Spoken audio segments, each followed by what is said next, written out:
Good morning, everyone, and welcome to the WellMed Charitable Foundation Caregiver Teleconnection series. We are fortunate today to have Terea Midgley of the Vitas Healthcare Company, which has been very generous in providing us speakers over the years. And I really so appreciate your time and your preparation here, Terea. And would you please introduce yourself and begin your presentation? Absolutely. Thank you, Evelyn. As she said, I'm Terea Midgley with Vitas Healthcare. I have been in the healthcare industry for about 30 years now, and 21 of those have been with in hospice care. So it's something that I'm passionate about, and I'm happy to talk and share with you information about hospice, just some basics, what it is, what it isn't, who pays for it, and when are you eligible for hospice services. And I'm happy to answer any questions today as long as we have time. So with that, I'm just going to go ahead and get started. So the first slide just covers a little bit of history about hospice. I'm not going to bore you too much with too many details, but the name hospice was first applied as for specialized care for dying patients by a physician named Dame Cicely Saunders in London. She began her work with the terminally ill in 1948 and opened up the very first hospice, St. Christopher's, in 67. Then later in 1969, there was a book based on 500 interviews with dying patients. This book was published on death and dying. It was written by Elizabeth Kubler-Ross, and that really opened up more dialogue, more conversation and care surrounding the terminally ill patient. In 1974, in the US, the very first hospice was opened up, New Haven Hospice in Connecticut. And just 2 years later, hospice care opened up in Miami, which is now Vitas. In 1978, then the National Hospice and Palliative Care Organization was formed. And this organization is committed to improving end-of-life care and expanding access to hospice service with the goal of profoundly enhancing quality of life for people that are dying in America. So the next slide is really just, we're going to dispel some myths around hospice throughout this presentation. And this next slide is really just some conversation around what is hospice. So let's go to the next slide. So this is what's interesting about this. So many people think that hospice is a place. Unfortunately, today, there are many myths and misconceptions about hospice. It's misunderstood. No one really wants to bring up the H word. In fact, we're often told, you know what, it might be nice if you actually change the word. People might want it, right? So then there would be this whole education around this new word, right? So oftentimes there's an association that we're giving up. That's what is associated with hospice. No one wants to have that conversation because it's often labeled as a difficult one to have. While that's true, perhaps you've heard some statements about hospice that some point or maybe have even said to themselves, right? So hospice myths are prevalent and they're misleading. Today, our goal is to remove the stigma behind these myths and to bring to light the true purpose of what hospice care is about and the care that's provided to patients and their family members. So the first one, right, we're going to talk about now is hospice is a place, and that's not a true statement, right? So this is the most commonly held myth. Hospice care is generally provided. In fact, within Vitas, 95% of our care is provided in a person's home. That might be their own personal home, it might be a nursing home or assisted living, but it's where they live and they reside.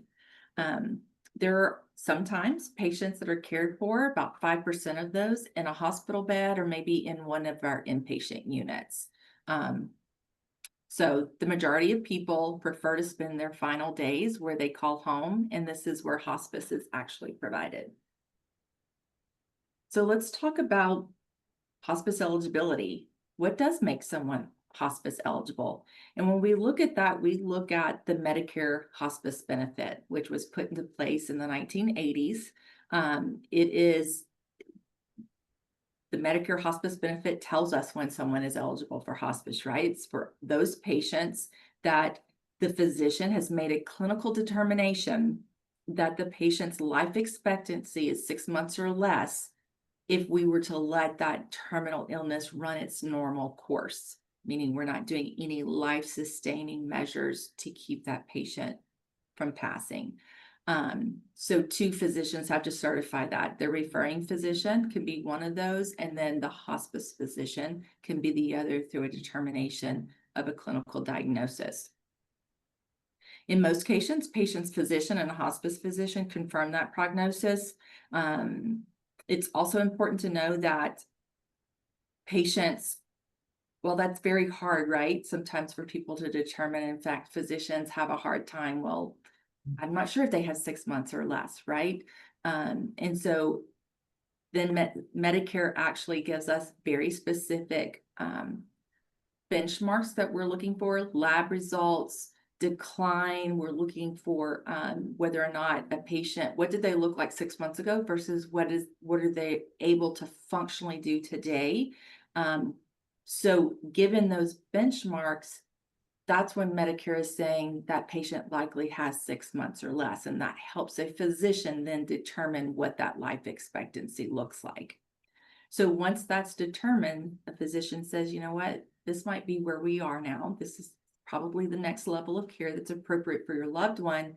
The patient and the family then have to agree that that's their plan of care, right? That they choose palliative goals of care versus more aggressive curative treatment. Primarily, then we focus on the management of physical, psychosocial, emotional, and spiritual symptoms. So unfortunately, all these guidelines exist. One barrier to hospice enrollment is an appreciation of eligibility based upon prognosis and earlier identification of hospice appropriate patients. So one of the next myths is that you don't need hospice until a few days before you die. So this is, of course, as we just talked, the Medicare hospice benefit allows for 6 months, right? If that illness were to run its normal course. This affords the patient and the family the ability to receive optimal medical management and symptom relief in the comfort of their own home. So patients do not need to be homebound to be eligible for hospice services.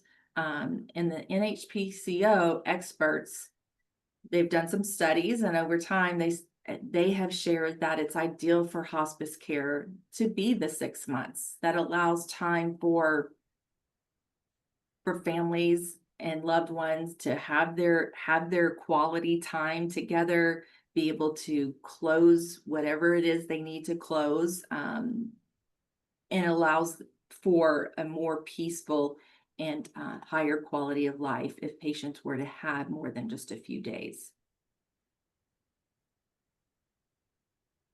So the next one is hospice helps people with advanced illness die more quickly.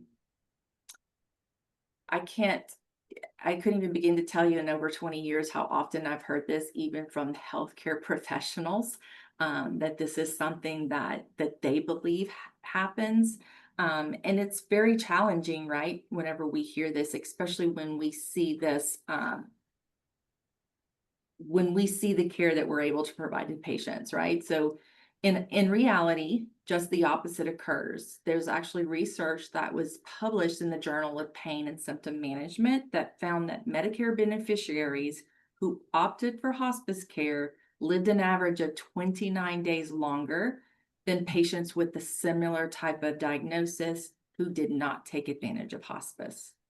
So once again, our goal is to improve quality of life for patients with advanced illness. And that study was done, you'll see the resource at the bottom of this page, by Connor et al. And it was published, it doesn't say the year, but it does have the study there. So once again, what is the hospice philosophy, right? So the bedrock of palliative care and hospice is centered around the same principles and philosophies. So our goal is it's patient and family centered, and it's care that is provided through shared decision making. So um, curative care is so often based on you're going in, you're getting test results, you're getting lab results, and doctors are putting together plans for you, right? So whenever the shift changes and we're looking at palliative and hospice care, the philosophy shift a bit, and it's more based on family and the patient. So you all are in control whenever we move into hospice care. We make decisions based together. We give you the information that's needed, and then a plan of care is decided. A plan of care is put together with the family's thought process and your input. And we're focused on managing that pain, managing symptoms. We're no longer focused on the disease itself, but what do we need to do to relieve the pain and the symptoms caused by that disease? We regard dying as a normal process. And there's a lot of psychosocial and spiritual care that is integrated that really does support. In fact, I'm here today in our Fort Worth location, and there's an inpatient unit here. And I heard a story the other day of there was a patient that was she was struggling with pain. She was having some symptoms. She was having some, it was very visible that she was having some pain issues, and they were adjusting her medications. And while they were adjusting medications to get her comfortable, the family came in and played some music. And it wasn't music that we would necessarily think was soothing, but it made her happy. This patient's pain, it was very evident. She started just dancing in the bed, just moving a little bit. The music was something that they had played, they had danced to in her kitchen while she was cooking and had her family over, and it touched her, and it just relieved. And the cycle, so like there are non-pharmacological ways that we support and really help a patient relieve their pain. And that was one of the ways with this one particular patient. I love to hear those stories. And their family knew her, and they knew what would touch her. There is a full team approach to managing these patients and improving their quality of life. So that is the hospice philosophy. It's not just about pain meds and morphine. So many things, so many other ways that we can help support a patient.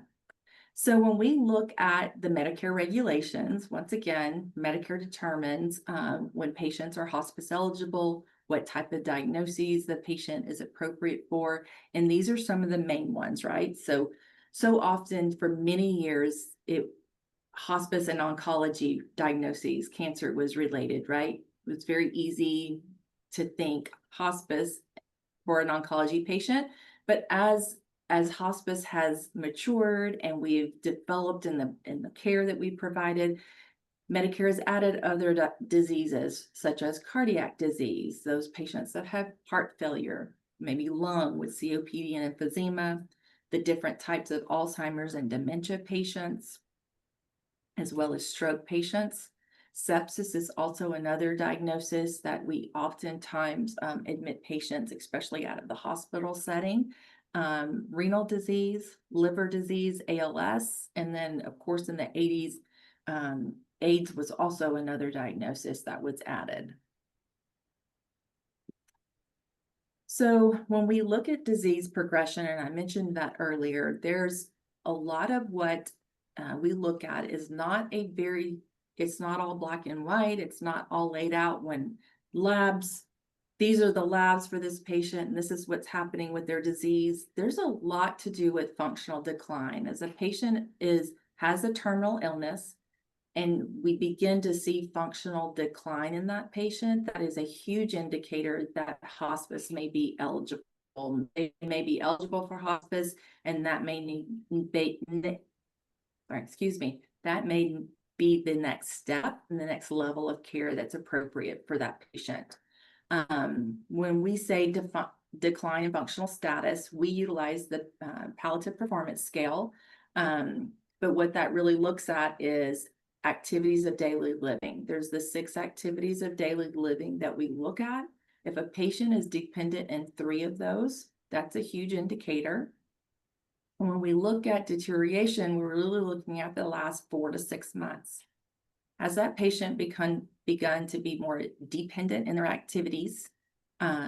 Meaning when I say activities of daily living, I'm talking about maybe someone with dementia, they can maybe put their shirt over their head, but they struggle getting their arms through the sleeves. They may need assistance with that. That's meaning they need assistance with their dressing. Maybe you put a plate of food in front of them, they're no longer able to really feed themselves. You're having to do that, or you're having to prompt them to eat. The plate of food is in front of them, but they're not able to comprehend that they need to pick up the fork and start eating themselves. That's needing assistance with their eating, toileting, bathing, and then transfers. Those are all things that we look at. Have they become more dependent in those areas? And then over the last 4 to 6 months, had they begun to go to the hospital? They're starting to have some exacerbations, maybe shortness of breath. Maybe they've had multiple falls and we're having to get them into the ED or the hospital and actually being admitted. That's a huge indicator that a patient is beginning to decline and become more hospice eligible for their care. And then they're just having a harder time with their physical activity. They're having a hard time being able to tolerate much activity. And then they become more cognitive. They've had a decrease in their cognitive ability. And then, as we mentioned, all the other disease processes, say if you have a heart failure patient and they've had multiple comorbidities, so they have other conditions such as maybe they have COPD as well as their heart failure, and they now have diabetes. That you start tacking on more disease processes, that is another huge indicator that these patients may need another level of care. And then, of course, pain and difficulty breathing are also indicators.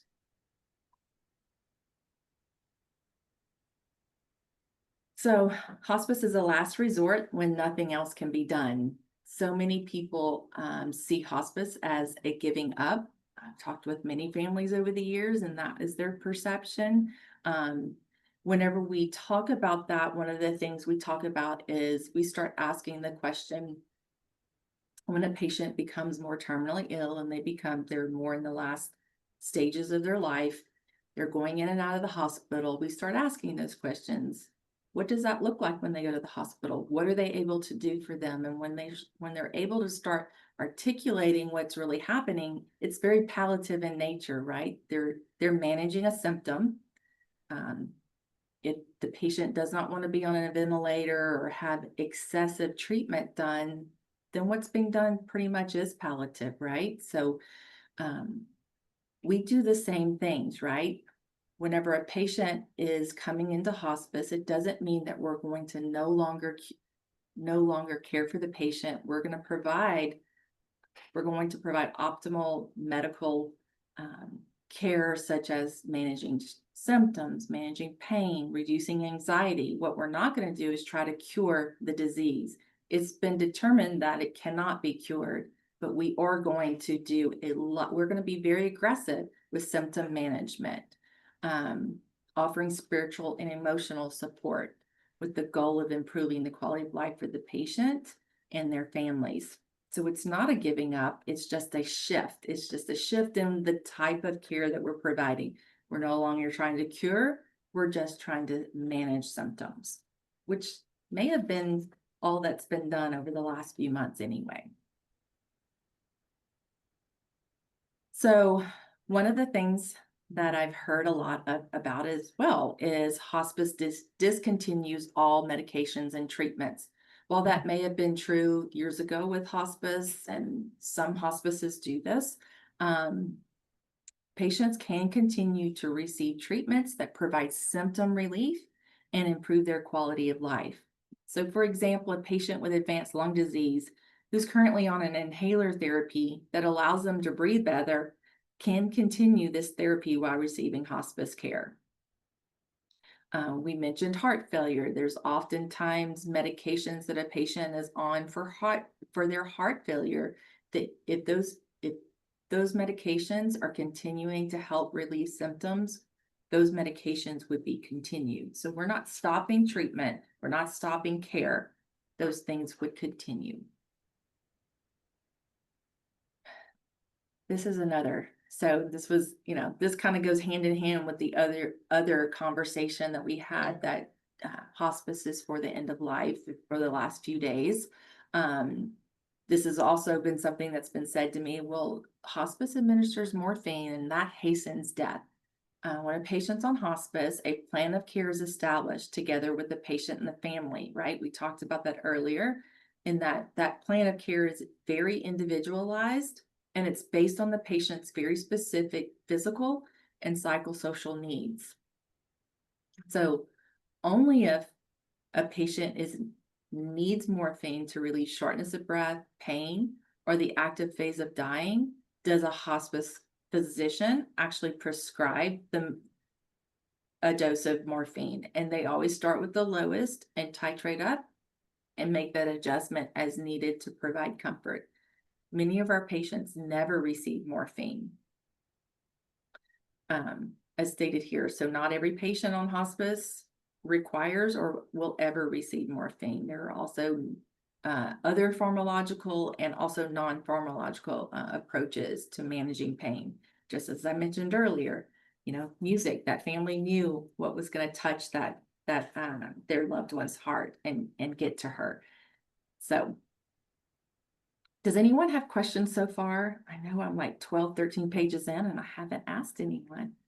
Oh, no worries, people. This is your opportunity to talk to an expert or maybe ask about something she's already said. You can always unmute yourself if you're on Zoom, or you can put something in the chat room. Or if you're on the telephone, you can press *6 to unmute yourself. And I have a little website here, and I can see that you've done that. Thank you, Evelyn. So in further discussion, so the Medicare hospice benefit, what's included with it? We've talked a lot about what makes someone eligible, what hospice isn't, and what it is. So let's talk about what's mandated by the Medicare hospice benefit. So there's a lot that's received, and let's talk about a little bit of that, about all these little pictures here that we see. So we take a full team approach whenever we're taking care of a patient. Interdisciplinary team, what that means is you're going to have a hospice physician that oversees the team, and the team includes a nurse, an RN, case manager, that routinely comes out to the home. The mandate is by Medicare every 14 days that you have an RN visit into your home. VITAS standards are every 7 days that we're in the home at minimum.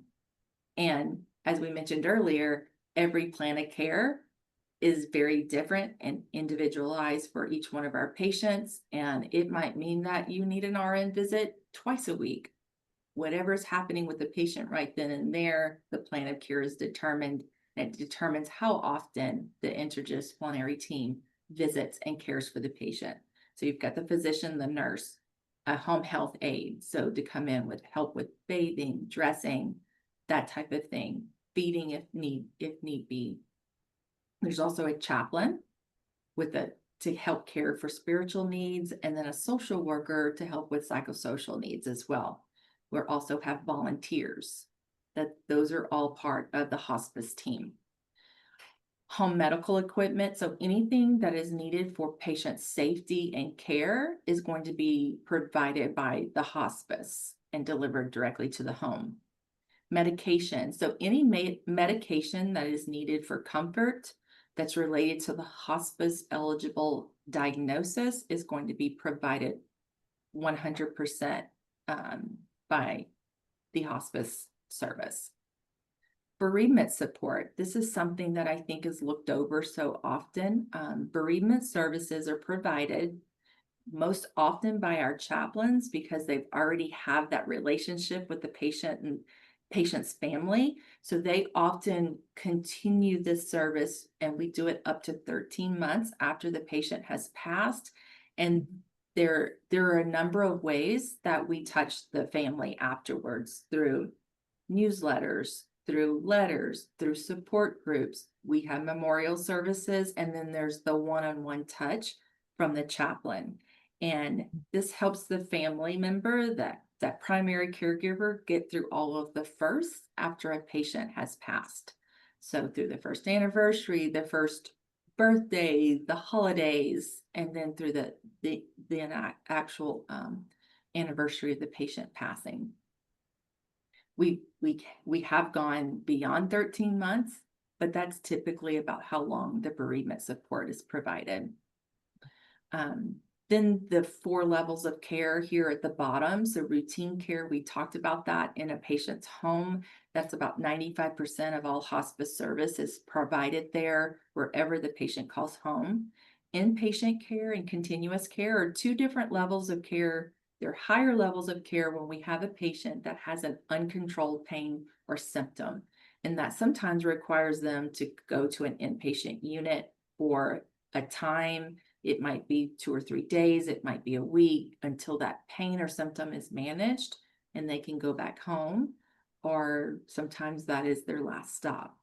Continuous care is something that we provide anywhere from 8 to 24 hours a day until that symptom is managed, and that's done in their home. And then respite care is respite for the family. So someone who's caring for their loved one, maybe they're heading to a family wedding or a vacation, they need to take a break, or they just need rest. Maybe, you've been caring for your dementia loved one for years, and you've got them on hospice now, and it's a lot. It's a lot on caregivers to care for their loved ones, and sometimes they just need a break. Hospice can take that loved one and move them to a facility for 5 days for care that we provide around the clock for them, and then they can go back home, giving the caregiver that much needed break. The wrong way. So who pays for hospice? So it is a Medicare hospice benefit. So 85% of patients that do receive hospice receive that through their Medicare hospice benefit. There's a lot of private insurance as well that's covered, managed care. There's also Medicaid that pays for for hospice services. And then there's other pay. There's some self-pay. That's about 1%. And then we also provide charity. So those patients that have no means to pay for it and they have no insurance.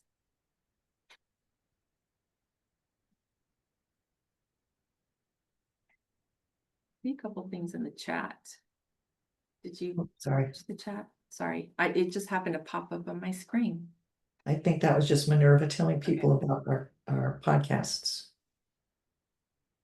So one of the things here, another myth that we're going to debunk, is if a patient chooses hospice, they will lose their physician. We hear this sometimes, and sometimes physicians don't want to lose their patients either whenever they feel like hospice is the next step. Hospice physicians and team members can work with the patient's doctor or their specialist, if that's their PCP or maybe their oncologist, cardiologist, and we can work together to ensure clinical and emotional needs are being met. So a patient does not have to give up their physician. What they do is when they choose to elect their hospice benefit, and they sit with a hospice to sign consents, they let that hospice know that who they prefer to have as their attending physician. So, and then that is billed through their Part B services. Should you go in and visit your physician? So it's not something that that you have to give up. So I think I said this earlier, I tend to get ahead of myself because I've been doing this for 20 years. And I think we talked a little bit about the hospice and interdisciplinary team. And once again, I love this visual because it shows you that the patient and the family is at the center of everything that we do. You've got the whole team that works around you. One of the things that I didn't mention here is therapists. there are definitely more staff that we can pull in. Some of the things I didn't even mention is, we do offer, for safety and for definitely for patient safety, PT, OT, and ST. So there's therapists at times that are going to be brought in. Our goal is not to get you up walking, up and down the street, but if it means that we can help a patient safely transfer from their bed to their chair to bed, that type of thing, and help that family safely do that. As patients become more independent, sometimes that's a little bit of a challenge, and we bring in PT, OT for those type of things to make sure that those are safe transfers and help the family make sure that they're safe whenever they're doing those transfers as well. So therapists are they're not normally part of our team. Mostly what we do is contract for those type of services. We talked about the aides, the nurses, volunteers. Volunteers are invaluable to us. So often they want to give back, and we honor veterans at VITAS in a big way, and so we have veteran volunteers that we partner with veterans that are under our care, and they might need someone to come and sit with them. Sometimes swapping stories, that's a beautiful thing that they do. Some of our volunteers read to our patients. They might play crossword games together. Whatever it is, there's an assessment that's done by our social work team whenever they go into the home to learn about the patient, what their likes, their dislikes are, and then we pair together the right volunteers with them. If that's what the family is looking for, and it would help the patient. Sometimes it's a matter of, we know this patient could benefit from a little bit more social interaction. We would bring in some volunteers to help with that. So we also have volunteers we make memory bears with VITAS. And so after maybe a loved one passes away, the family would give us, some clothing that might remind them of mom or dad. And then that clothing is given to volunteers who then make a memory bear and are able to give that back to the family, that they have something, they can not just keep that clothing, but have it as part of their memories. So all types of volunteers. So we talked a little bit about the 4 levels of care. So actually I was a little off here. 98% of routine home care is what is provided. And that's our most common level. And it's done where the patient prefers to live, right? Their home, assisted living, or a nursing home. We also go into group homes as well. Very little care, 0.2% is continuous care, and that's medical management that's done right in the home. We like to sometimes call that is our mobile ER. So that's for a patient that's having acute symptoms and we need to get it managed very quickly. We'll have someone at bedside around the clock until that symptom is managed. And then about 1.2% of care is provided. Those are symptoms that just cannot be provided at home. Maybe we need a little bit more intervention. We would hospice can move that patient then to an inpatient level of care. And then of course respite. Sometimes that's done on a temporary basis. I mean, it is a temporary basis, and it's up to 5 days of care that's provided for the patient. And it's just meant to give the caregiver, that primary caregiver, a break. Keep going the wrong way. Bereavement. So hospice provides bereavement services, and we're just here to help ease the pain, help someone talk through their grief and their loss of their loved one. And it's done for at least 1 year. And we do that in various ways. And we mentioned that earlier. Memory Bear, annual memorial services. We offer support groups.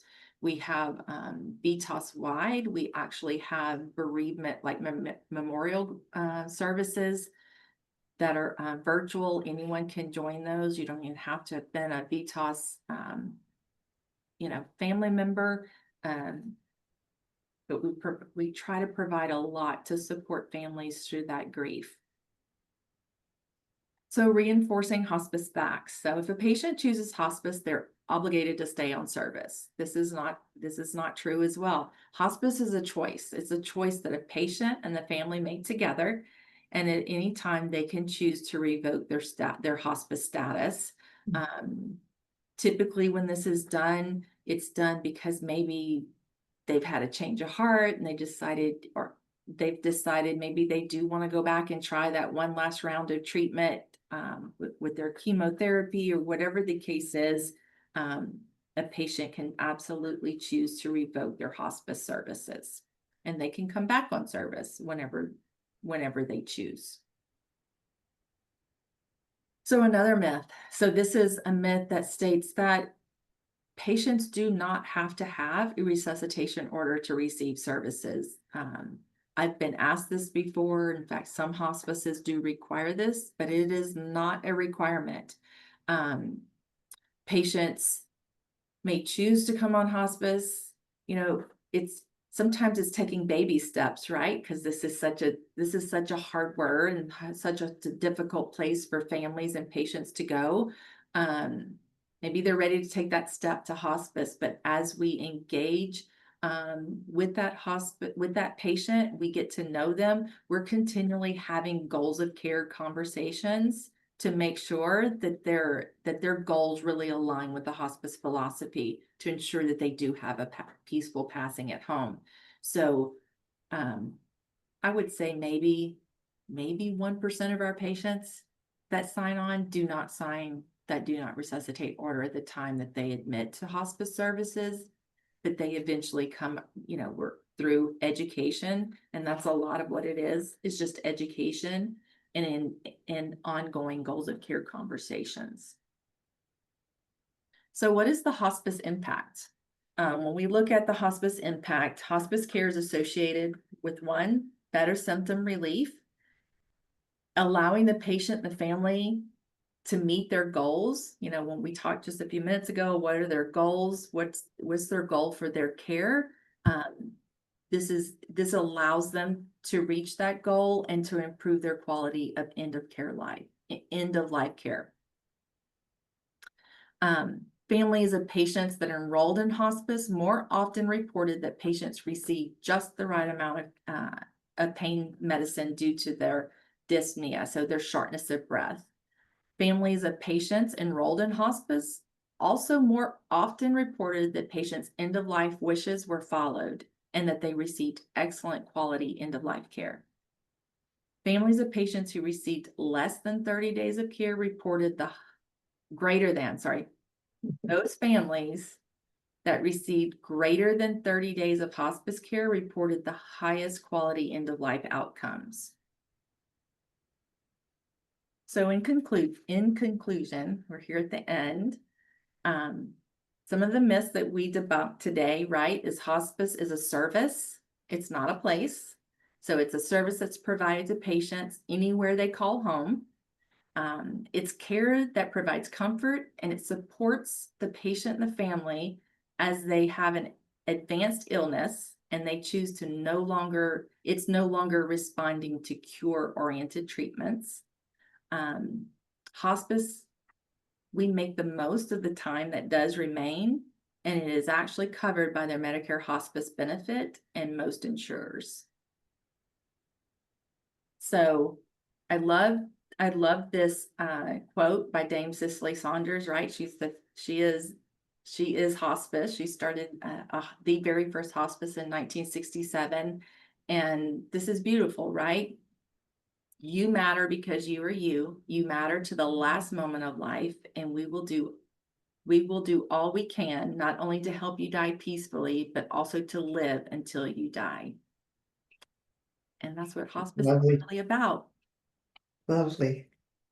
Talking about living until you die, there's also a patient. I was on a stand-up call the other day, and we have a patient that's being cared for, and his symptoms got managed that they were able to keep their vacation, and he's in Cancun right now on a trip. I love it. Oh, that's great. Yeah. So folks, this is your opportunity now. Here we have a question from Leonard. Let's see where to go. Question from Leonard. What about a person with Parkinson's disease and some memory decline? My research indicates a person with Parkinson's can still live to an average mortality age, yet I am aware of long-term care facilities trying to move these folks immediately onto hospice. Seems to me this type of disease, while not curable, is still not a terminal in 6 months type of disease. Yes, thank you, Leonard. That's a good question. So when we look at any disease, we are looking at what is the decline of the patient. So we're looking at from the last 4 to 6 months. Has the patient needed to be hospitalized? Have they gone to the hospital more often? Are they becoming more dependent in their activities of daily living? Oftentimes with any form of neurological dementia, neurological diseases like this, we're also looking at weight loss, patients that are becoming less, they're having more decline in their cognitive abilities. So there's more that we're looking at whenever we look at a patient with Parkinson's disease as well. But this is the way that my medical director, my regional medical director explains it, is that it is more so about the decline and the decline over the last 4 to 6 months than it is necessarily about the disease process. I hope that answers your question. Sounded like a good answer. Thank you. Thank you for the question, Leonard. Sue says, well, it was a beautiful presentation. Anybody else? Yeah. I'm gonna ask a couple of questions here. Okay. What if people live past that 6 months? Very good. So within hospice, there are recertification periods. So patient comes on service today, and 90 days, we're going to do an evaluation. And then that brings us to the 3-month mark. And an evaluation means that a nurse fills out a complete assessment, and our physician determines, yes, this patient does have a terminal diagnosis with an expectation of 6 months or less. Another cert is done 90 days later. And at that point, a nurse practitioner or physician has to lay eyes on the patient and do their own physical assessment to determine the same thing. So at every recertification period, we're determining, does this patient have a terminal diagnosis with an expectation of 6 months or less? So there are some patients that tend to live longer than 6 months, some that live longer than a year. I heard a quote from our CMO the other day that only about 1% of patients live beyond 1 year. Sometimes they graduate. They no longer qualify. When that certification period is coming up, they're no longer declining. We've had dementia patients in particular who start gaining weight, who start, they're no longer eligible for that care because they have, sometimes it's just they're getting all this extra care. They start making improvements. We call it graduate off of hospice services. They're no longer depressed. Yes. We have a question from Christy Kaufman. I've been told a person on hospice services cannot be on dialysis at the same time. Is this true? If the renal disease is related to the hospice diagnosis, that is true. Dialysis is a curative treatment, and it is not allowed to be provided for a renal disease patient if that's their hospice diagnosis. This is the way Medicare looks at it. We have to admit, if we admit under heart and whatever disease is related to that heart disease, we have to list that under the hospice diagnosis. So all of those disease, whatever that is, we have to cover all of it. And if it's curative in nature, it's not provided, which dialysis is one of those treatments. Okay. I'm waiting for more people to ask their questions, but I have another question too. Okay. How you talked about dementia being one of the criteria. How do you assess, what kind of an assessment do you do for the level of dementia that qualifies for hospice? So I'm going to pull up we have a VITAS app that tells you when a patient is hospice eligible. So when we're looking at a dementia patient, it's that patient that's unable to ambulate without assistance. So they either need someone to help them walk, get from the bed to the chair. They're having to use a walker. They're unable to dress without assistance. They're unable to bathe. They become incontinent of bowel and bladder, and they're unable to speak. They're unable to speak meaningful conversation. They might be speaking, but if we've all been around dementia patients, we may have seen that it maybe doesn't make sense to all of us. That's what we're looking for. The other things that are we're looking for in dementia patient, because just as Leonard mentioned earlier, these patients can live for many years, right? So we're also looking for a patient that is beginning to lose weight. So 10% of their weight in the last 6 months, that's what we're looking for. They've had some aspiration pneumonia. They've had some type of infection that's caused them to need to be hospitalized. That's also another indicator that that is a dementia patient that is hospice eligible. And then if they have comorbid conditions, so they're a dementia patient, they're beginning to decline, but they also have some significant heart failure, maybe some COPD, diabetes, that's also going to be an indicator. Dementia is a little bit of a tricky one. And about probably 15 years ago, Medicare had to come in and make a little bit more strict and tougher to admit a dementia patient because of their life expectancy. Especially if they're walkers. Yes, Yeah, yes. the You're walking, wanderers. talking. Yeah, you're not that's not going to be a dementia patient we can bring on to hospice services and give them that benefit. So it's like 5 ADLs deficient. Pretty much. Yeah. Yeah. Well, that's interesting because I've always kind of wondered that, and it used to be, that Medicare didn't want to cover anything to do with dementia. It was saying, oh no, that's a psychological disease. It's not a medical disease. And finally they came around like, okay, Yeah. so glad to hear. And it sounds And very specific, which is great.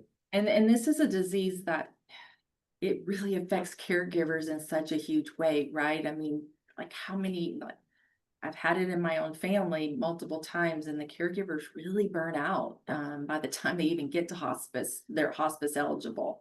So the sooner we can get a dementia hospice, a patient on hospice, that's great.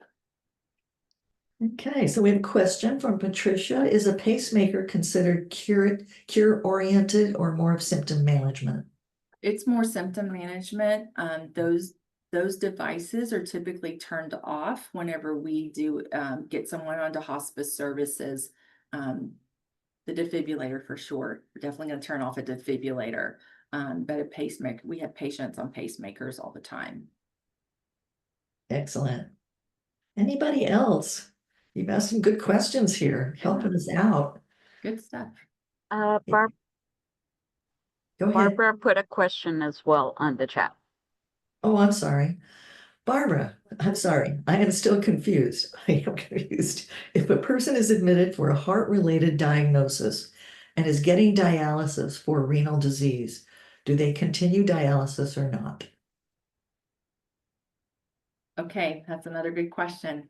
I'm not a clinician, so this is one where our medical director would have to review it. And if the renal disease was not caused by the heart condition, then the patient can continue dialysis. And I know it sounds crazy, but we had one recently where the patient had been on dialysis for years. It was unrelated to their heart disease. We were able to bring them on for one, because we do have patients that do receive dialysis, but they're totally unrelated to the heart diagnosis or the hospice diagnosis. This is one where I never like to tell even a physician that yes, we can do it. Let's look at the patient. Let's look at the information. Let's have our physician do an evaluation to determine, can this be done? Great. Does that answer your question, Patricia? Hope so. Okay, well, I don't see any more questions. I would like to talk a little bit about how you can find this podcast and refer other people to it. And in the same spot that Minerva originally put up, the caregiverteleconnection.org, where you can find all of our huge treasury of podcasts, all done by professionals and experts in their field. And there's so many of them are actually for the people that you're caring for. And then many of them are also for you as the caregiver. So there's a lot of information, answer a lot of questions for people. Please take a look at that. I would also tell you that if you were not, that we're going to send you slides from this show, from this presentation. Thank you, Terea, for making that possible. And you will get those in an email. And if you've not registered, please register, because you won't get the slide pack if you are not registered, nor will you get the excellent monthly calendar, which always, alerts you in advance about things that you might be really interested in, such as this topic or many other topics that we have. I haven't seen the one for next month, but they always vary them. They're always, some are psychological, some are, about diseases, some are about, resources, financing, all that. So please register by calling our wonderful Minerva at 866-390-6491. And I think that, you will be happy not only to get the resources, but that monthly calendar as well. And I don't know any of the upcoming sessions, but I know that they do a wonderful job setting those up. Thank you, WellMed Charitable Foundation, for all that you do. You're pretty amazing. I'd also like to thank all of the caregivers on the phone today for what you do every day. Such a hard job. And I want to thank our wonderful presenter, Terea Midgley, because people seem to really enjoy it. And I have some comments here that it was, thank you very much. It was a great webinar. People are, feel like they are very satisfied or satisfied from the poll. And so thank you so much, Terea. And please thank your corporation for allowing you to do this for us. Absolutely. Thank you all for having me. I appreciate it. All right, and so since I have no more questions here, I am going to stop the recording and thank you all again, and hope that we'll see you next time, and hope you have a great day.